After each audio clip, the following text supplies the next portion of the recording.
7, and we're comprised of Lauren McDavid, James Cunningham, Tiffany Nelson, and Derek Schell, and we did our leveraged buyout presentation on Intelsat. Intelsat is the leading provider of satellite services worldwide. For over 45 years, Intelsat has been delivering information and entertainment for many of the world's leading media and network companies, multinational corporations, internet service providers, and government agencies. Intelsat's satellite, teleport, and fiber infrastructure is unmatched in the industry, setting the standard for transmissions of video, data, and voice services. In 1965, Intelsat established the first commercial global satellite communication system. Intelsat is the leading provider of fixed satellite services worldwide, serving people, businesses, governments who can now communicate instantly, reliably, and simultaneously. In 2006, Intelsat acquired Pan Am Sat. In February of 2008, all of Intelsat's equity ownership was sold to Serafina for $4.96 billion. Prior to Intelsat's leveraged buyout in 2008, Intelsat was purchased by 4 private equity firms for a total of $3.1 billion in 2005. The private equity firms included Madison Dearborn Partners, Apex Partners, Premier Advisors, and Apollo Management. Each firm had equal ownership of 25%. A club of private equity firms bought Intelsat in 2005 from international telecommunications satellite organizations.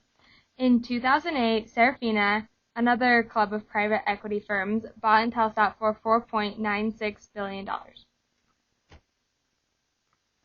The rationale for Serafina to buy Intelsat was the large amount of assets Intelsat had, which consisted of 52 satellites in orbit and fiber optic cable network, predictable revenue with long-term contracts.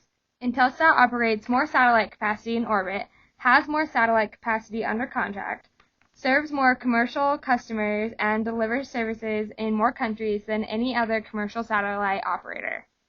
The 2008 LBO was partially funded by investors from the 2005 LBO. This was because it was difficult to receive financing during this time period due to the credit crunch. Intelsat had globally diversified revenue, including US, Singapore, China, Germany, India, and several more. Intelsat has coverage of 99% of the Earth's populated regions. The composition of financing for the second leveraged buyout by Serafina was a total of $4.96 billion, which included $2.81 billion in a senior unsecured bridge loan and $2.15 billion in a senior unsecured payment-in-kind bridge loan. They also secured a revolving credit facility in excess of $450 million. When we analyzed the Intelsat leverage ratios, we were cognizant of they were bought out twice, so that there would be high debt ratios, and we added in EBITDA-R in addition to EBITDA to add in restructuring fees for free cash flows.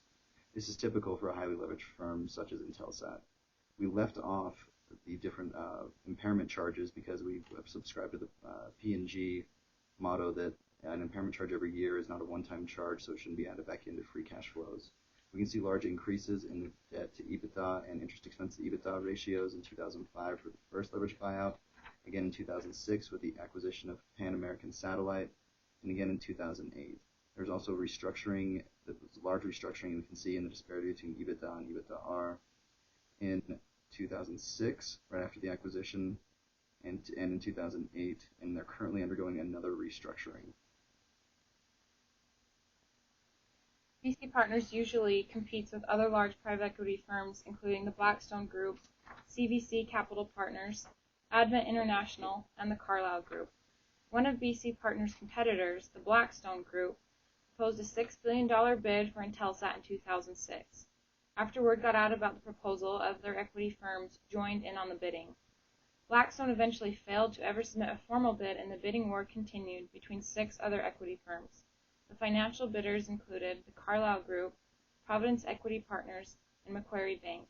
The strategic bidders included Laurel Space and Communications, EchoStar Communications, and Liberty Media Corporation.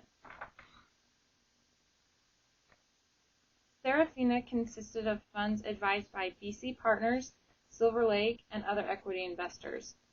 BC Partners is a leading international private equity firm operating through teams based in Geneva, Hamburg, London, Milan, New York, and Paris.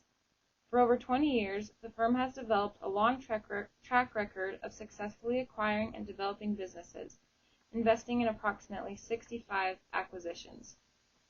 Silver Lake is a leader in large private investments in technology-enabled, and related growth industries. Silver Lake seeks superior financial returns by strategically investing with the operating knowledge and experience of an industry participant. Silver Lake's mission is to function as a value-added partner to the management teams of the world's leading technology franchises.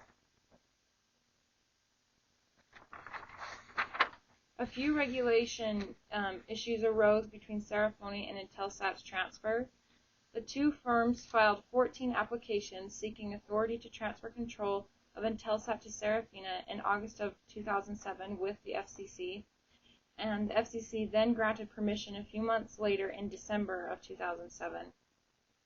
Intelsat and Serafina had to get approval from several FCC agencies, including the Federal Bureau of Investigation, the Department of Justice, and the Department of Homeland Security. The FCC also had to approve Serafina and Intelsat's compliance with the Communications Act. Inherent in an LBO are potential legal, tax, and accounting issues, though these issues may not be experienced. First, we'll talk about the legal issues. The acquisition of Intelsat was reportedly estimated to raise debt to a pro forma net value that was 88.9% of enterprise value.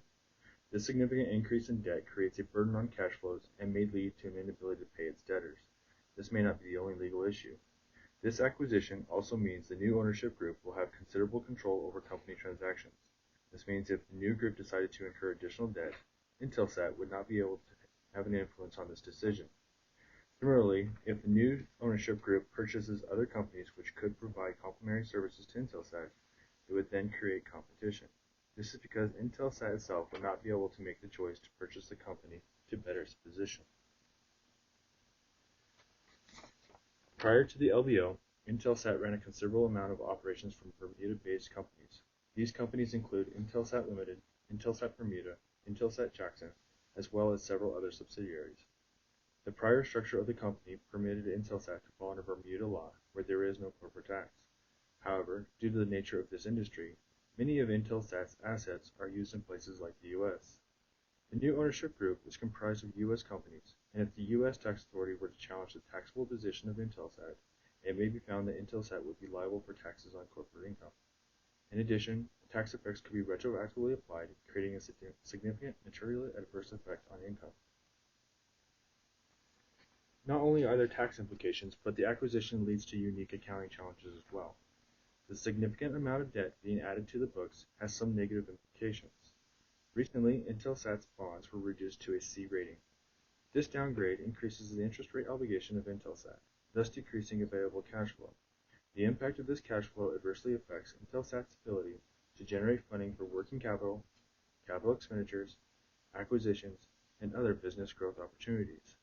In addition, the reduced company cash flows limit Intelsat's ability to meet strategic goals in line with its business model. Finally, the company's reduced cash flow will limit its ability to borrow funds for future growth.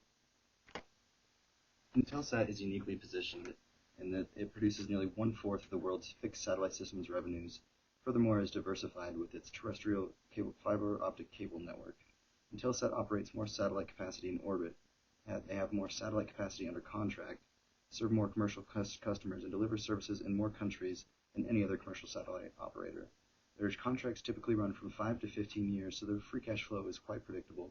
There's large breakup fees if someone were to void a contract. They also are better at decreasing, the second consortium is better at decreasing costs than the first consortium, who year on year only decreased costs 16%, mainly due to large acquisitions. The second consortium decreased at 25% year on year and increased margin. They have not been profitable in the past 5 years, but look to be profitable in the next 2 or 3 years based on pro forma things. Preceding presentation is brought to you by the David Eccles School of Business. We receive most of our information from Intelsat.com, and although they're a private company, they post their GAAP-compliant financial statements online, and that's where we got most of our information for this presentation.